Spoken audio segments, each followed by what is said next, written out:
Hey everybody, I want to talk about a product and platform that I absolutely love and our latest sponsor, Interseller, the prospecting and outreach platform of choice for recruiters and sellers. Whether you're doubling down on business development or recruiting talent, Interseller does all the heavy lifting of finding contact data, automating the email and follow-up process, and syncs all that rich data into 20 plus CRM and ATS platforms. Reach out now and get going on a 2-week free trial and let them know you heard about it from Adam on the podcast today. Check out the link on the website. Appreciate it. Welcome to the podcast, where we introduce you to incredible humans who share their journeys with the mission to inspire you to harness your own inner tenacity to drive your life and career forward. And now, your host, Adam Posner.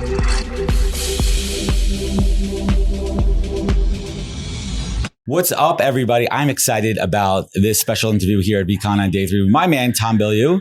What's happening? What's up, man? I'm excited to be here. How was that part? Well, I was there last night. That party was kick-ass, man. Thank you. Let's jump into it. Project Kyzen. Yeah. What is it all about? So it is a game meant to really personify what I think is an emergent phenomenon that comes out of the collision of blockchain and Web3, blockchain and AI, which is what we call borderless entertainment. So borderless entertainment really has 3 defining characteristics. Characteristic number 1 is all the borders that have limited game development up to this point, from just the time it takes to create a 3D asset, how long it takes to make modifications to the world, 2, that you're only going to be able to play it when you're on a console versus out in the world. So that's all going to fall. AR is going to allow for games to be handed off seamlessly between the game world and the real world and back again. And then number 2 is it's going to be highly personalized based on the digital assets that you create. And because of AI, you're going to be able to have actual relationships with different characters.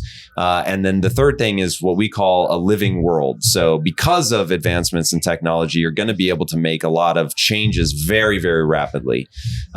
So I'd like to remind people that I speak in its final form. It is not in its final form today. Where are we at right now? So right now, phase 1 is already out. So that's the avatar creation engine. I think, and look, this is a very controversial statement whenever I say it, but I think it's the best avatar creation engine out there. So 1, it's built on the back of NFT assets, so you actually own them. 2, we optimize for intercombinability. So most people optimize for I can make it look like me. Right. You're not going to be able to do that well with us yet. We're not there yet. But you can swap out way more unique assets that in other instances would collide. So you'd get a lot of clipping.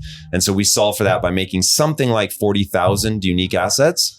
So let's spin it a little bit here. And this is a very complicated, involved project, building out the team here. What has been one of the biggest challenges in moving this project forward? Maybe a stumbling block that you didn't anticipate that potentially caused you to find a solution that is helping innovate moving forward?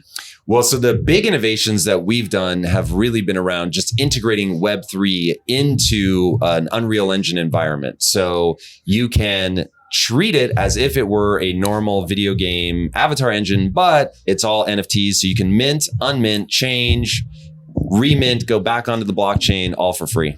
Tom, we're saying a lot of words here that half my audience is going to understand because they're complete degens and they've been involved in the space for a long time. And half have no idea what we're talking about. And then my mom and dad are going to listen in the car in Boynton Beach, Florida, and they're going to say, what the fuck is Tom talking about? Let's pull it back a little bit. And I don't think everybody, including my mom, needs to know how the sausage is made. Sure. They just need to know how it works. So you look at like Roblox and Fortnite and other games out there. How is that going to be different? How is this going to be different than that? So the big way is AR and AI are really going to change the way that you interact. So when you talk to a character and it has its own personality, it remembers you over time, that it will respond to you differently based on the digital assets that you own. So an easy way for your mom and dad to think about it is based on what you're wearing in the game, the characters in the game will respond differently to you.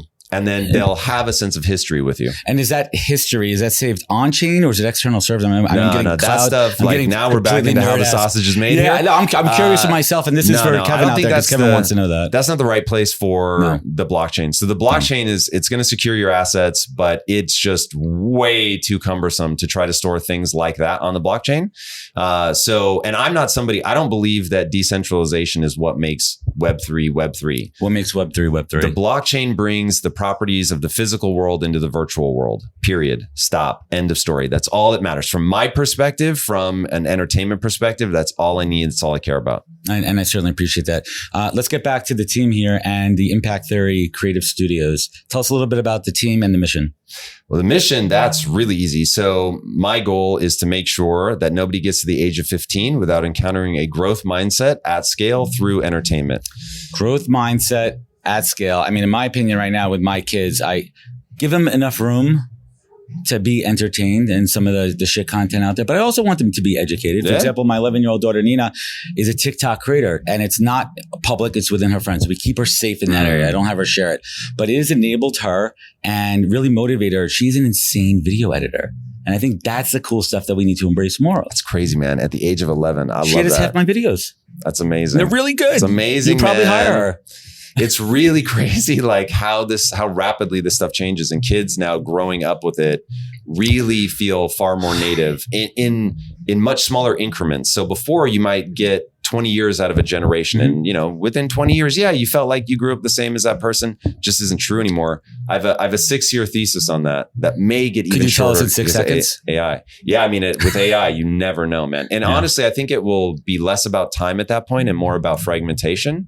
So like, what fragmentary rabbit hole are you a part of versus how old are you? We're in mental health. Thank you for sharing that perspective and breaking it down. We still in Mental Health Month. First of all, it's always been Mental Health Month. I want to talk for a moment about toxicity on the internet and toxicity in Web3, and especially when it comes to the degen mindset and the gambling and the meme coins and the shit coins out there. What's your thoughts and recommendations out there for people to dip their toes in the water, be safe, but not be double mortgaging their house? Only buy things that you want to own and hold, that you want to engage with. Again, my extreme bias is from the entertainment side. I think the SEC will obliterate anything that is done for financial reasons. So that's just going to go away, in my opinion. Correct. Also, I think while it brought attention to the space, and I'm super grateful for it, it won't be the model that allows us to move forward and reach mass adoption. What is going to be the key to mass adoption? It is really just to understand one simple fact, that the blockchain is a technology. Everything that emerges out of it, that will be interesting. And people will come up with a million things that the blockchain can do better. But you need to be building something that is both different and better. And I think that because the world is becoming more digital, and because the blockchain allows you to bring the properties of physics into the digital realm, that is a watershed moment. That makes me laugh when people say, oh, that Web3 thing is dumb or it's dead. It's like, no, it was a fundamental paradigm shift that will continue to echo forever.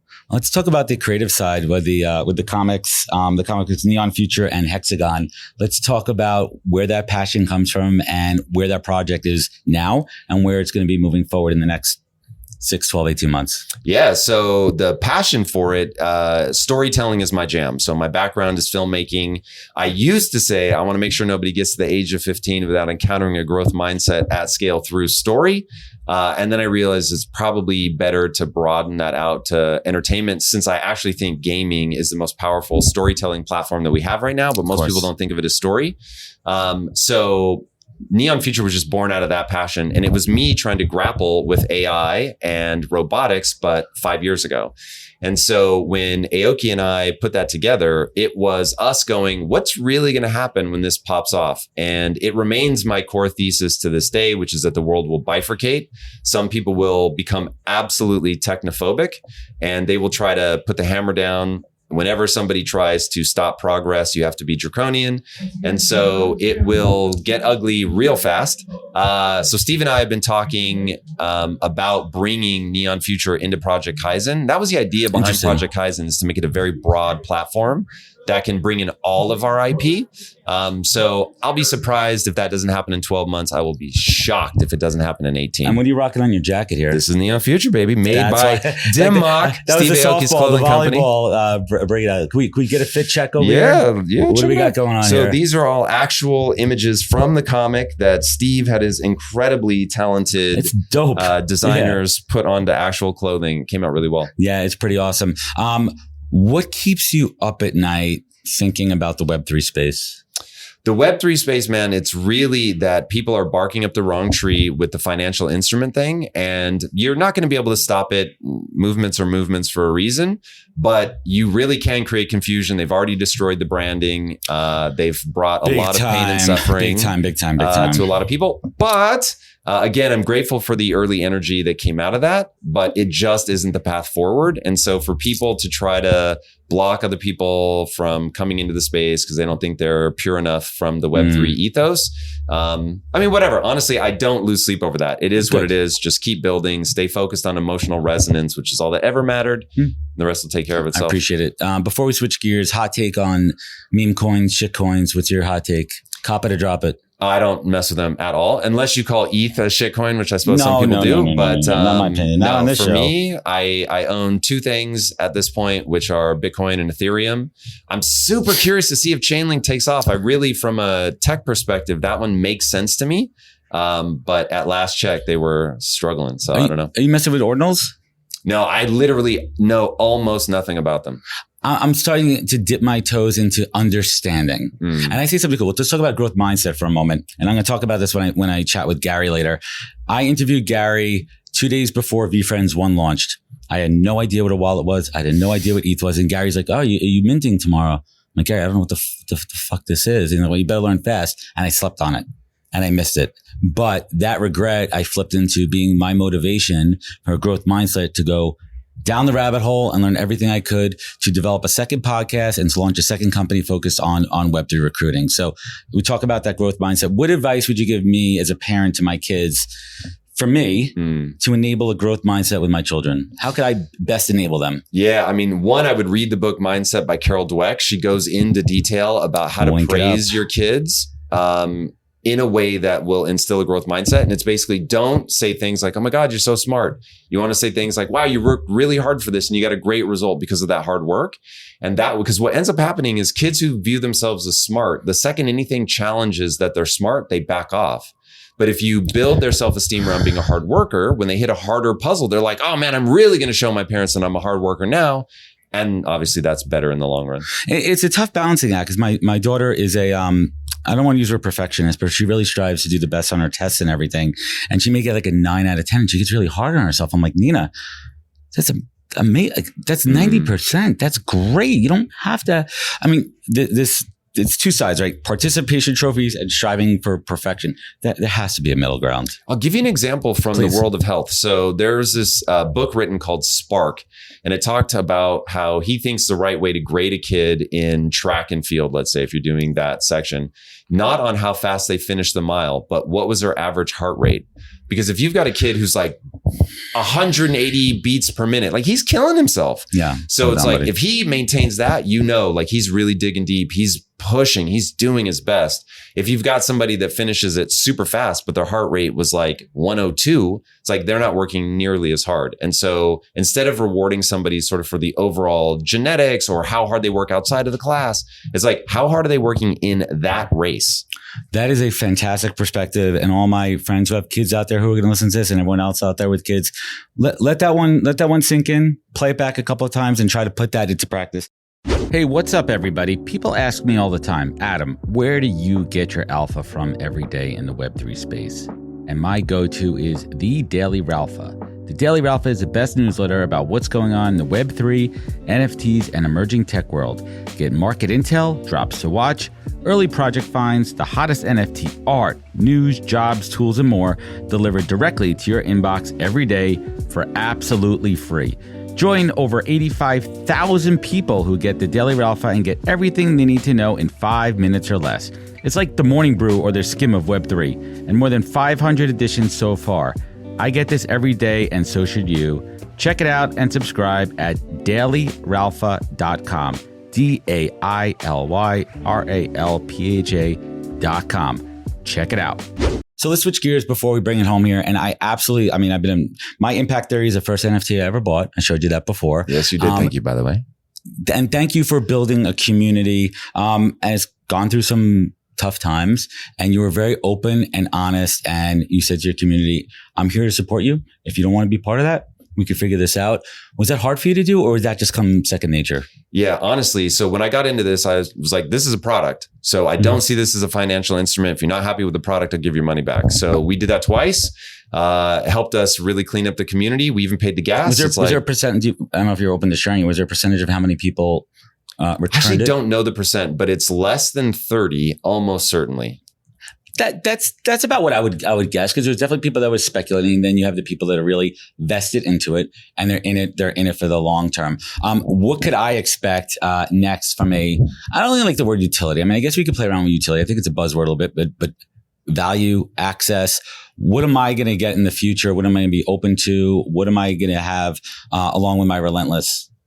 Yeah. So our thing is we are constantly looking for new ways to give cool things to the key holders. So right now, the vast majority of our focus is on Kyzen and Merry Mods. And so for people that have those and have keys, the keys end up giving you extra benefits. So we just did a big drop for our key holders for Project Kyzen. So they were the first ones in, got a bunch of free assets. We've got some more stuff cooking for you guys each phase. So yeah, we will and every aspect of what we do in the company, we're always looking for ways to reward holders. And I love it. And please keep setting the example of the right way to do projects, Tom and team there. So let's bring it in a little bit different direction. I've been consuming your content for a long time. It speaks to me. It's authentic. It's deep when it needs to be, but it's also digestible. You could take it all in. I love your relationship with your wife. I love how you and Lisa go out there and you talk about the hard times, how you work through it. And I'm going to post this on my socials later when we air it, but this is a picture, if I could get it to access. The 9 lessons we learned over 17 years. I'm going to go through a couple of them real quick and just give us a hot take. Number 1, have sex often. Facts. And babe, when I get home Sunday night, I love you.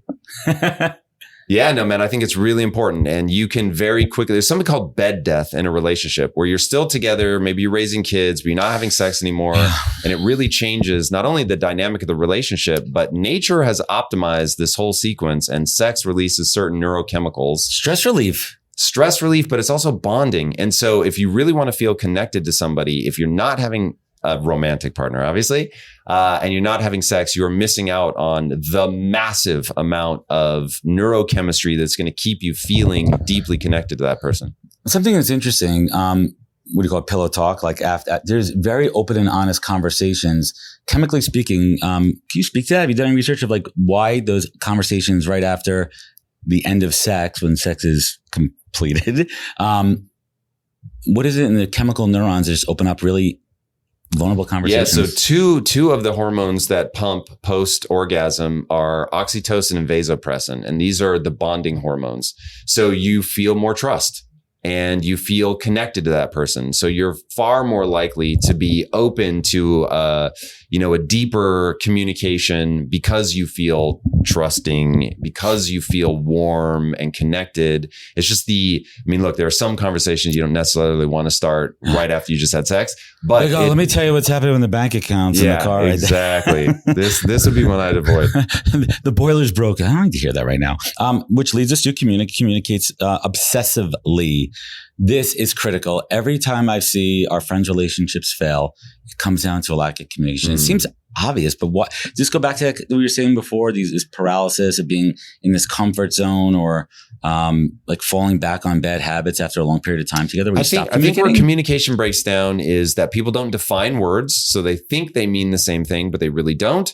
And then the other one is most people don't understand themselves. And so if you don't understand yourself and you're like yelling at this person and saying like, I've told you this 100 times, in those moments, I will always ask my wife, say what you mean in a single sentence without any commas or run-ons or parentheticals. And usually when somebody is at their most frustrated that the other person isn't getting it, is because they can't explain their own thought succinctly. My wife has said that to me a number of times. Be honest, especially when it's hard. Hard conversations are tough. Yes. Right. You don't want to hurt somebody, but radical candor in a relationship, especially after a long period of time, is key. I want to run through these pretty quickly. Tip to being honest. Yeah. So say what you mean what you say. And even when it hurts and it's going to cause friction in the short run, it will pay off in the long run. And the reason is that you can trust each other because you actually know what's going on. There is nothing worse than not knowing. Is my partner just saying that because they wanted to avoid a fight, or do they really mean it? And so it's 1,000 little things. It's, does this shirt look good? And when the answer is no, you say no. But what about when she's like, does this make me look fat? You have to tell her. Yeah. If it makes her look fat, you really do have to tell her. You have to, because then she goes out. She asked. She goes out and then like she just doesn't feel comfortable. I'm like, why don't you just tell me it didn't look good? Why is this color not match? Just these boots don't work. Like, be honest. This is one I will tell you, you will reap benefits. The reason that I'm always honest with my wife about something like that, where I get it, she's being completely vulnerable, is because when she's 85 and a bag of wrinkles and I look over her and I say, you look beautiful right now, she'll know it's true because I told her a dozen times throughout our marriage when it ruined an evening. I'm getting a little goosebumps from that answer. He's dead right with that one. Absolutely, because it's over the long term. That is awesome. I want to get through these real quick. Be a good leader and be a good follower. Yeah, so this is really important. And I do think men and women play roles, and I think you have to understand what those roles are. But at the same time, you want to be in a relationship with somebody that you have to quote unquote contend with, that they are formidable. They match your intellect. And so they're going to know some things better than you, and you're going to know some things better than them. And so when you're the right person to lead, they should snap into following. And when they're the right person to lead, you should snap into following. Forgive mistakes fast. This is a tough one because there's obviously different levels of mistakes. My wife and I have a thing that we really, really hold close is do our best to not go to bed angry with each other. And also in the morning, I make sure that I don't want you to go to work. God forbid, all those terrible things that our nightmares in life happen. Imagine that's the last thing that happened. Like you were in a fight. It's interesting. My wife and I take a really different approach to this. So first of all, in moments of just complete emotional sobriety, we will say to each other, don't forget, if the last words I ever said to you were fuck you, I never loved you. That isn't true. And I love you very much. And I'm very sad that I was hurtful in that moment right before I died or you died or whatever. But, you know that I love you. And I've proven over, 22 plus years that I love you, and you feel that in your bones. So don't take any one moment serious. And then the other is when you fall asleep, it will change your neurochemistry. So for us, we're like, I don't mind going to bed mad, as long as when we wake up, we're probably going to feel fresh, feel a little bit different. And if you happen to die in the middle of the night, I knew no matter what, hopefully not, that, we still loved each other. Real quick, I'm going to read these because we only have a couple of minutes. Hold each other to a high standard. Always challenge each other to be better. I believe in that one. Want the other person to win. This is a big one that I see in relationships that fail. There's times when listen, I'm a big personality. I'm a big ego. And I say that in a way because I'm doing a show and I'm a creative. But now I'm really learning over the last couple of years to back off and put that energy on my wife and help build her up and her shine in her career. And that is 10x our relationship together. And that was a real change for us. Why do you think people struggle with that, relationships? So yeah, if you're not able to elevate your partner, you're really going to be in trouble. That does not mean that you're squelching yourself. You're not trying to make yourself small. You're not saying slow down so I can lead, but you really want that person to be the best that they can be. And if you're only focused on yourself, you're not going to elevate them. They're not going to feel seen and encouraged and elevated. And that's going to suck. Like, everybody wants to feel like, look, relationships are a sacrifice. The sacrifice is only worth it if you feel like I am that person's number one and I respect them. And to have somebody you respect say you're the most important thing in my life is one of the greatest feelings life has to offer. It's everything. And it all boils down to the last one is make your marriage or your relationship the highest priority. Keep them always top of mind. I mean, kids come in a little bit higher from that one. And that's really what it boils down to. So before we wrap up here, where could folks learn more? Where could they find you? Where could they connect? Where could they maybe keep an eye out for that swag when it hits the market? Or is it not? So it is actually. So this would be, you'd want to go to Dim Mak for the clothing, which has nothing to do with me. That's all Steve Aoki. And then for me, at Tom Bilyeu on Twitter is the right place. And then for anybody that wants the mindset stuff, it's Impact Theory University. And Tom Bilyeu, last but not least, this is my masterclass. I get to interview amazing folks like you over the last 5 years, 275 episodes. This is how I absorb. I used to love to read. I don't have that much time now with the kids, and maybe I'm not prioritizing, but this is my alpha. And it goes in here through osmosis. So I would love if you could share with me and my audience the single greatest piece of advice that you have ever received that you take action on every single day? Best advice I've ever received. So everything's going to come down to what I've read. So if you'll let me count the things that I've read as good advice, that would be to learn something new every day. Awesome. Tom Bilyeu, I want to thank you for joining me. Thank you for being an inspiration. Thank you for keeping it real, man. And thank you for creating. And thank you for joining us on the podcast and the Immutable Mindset. Tom Bilyeu, everybody. Thanks, everybody. Wisdom is forever, but for us, it's time to go. Thank you for joining us. Luckily, we'll be back with our next episode soon, jam-packed with more incredible humans. Thank you for listening, subscribing, and sharing. To join the conversation, search the podcast on LinkedIn. And to catch up on past episodes and more info, please visit www.thepodcast.com.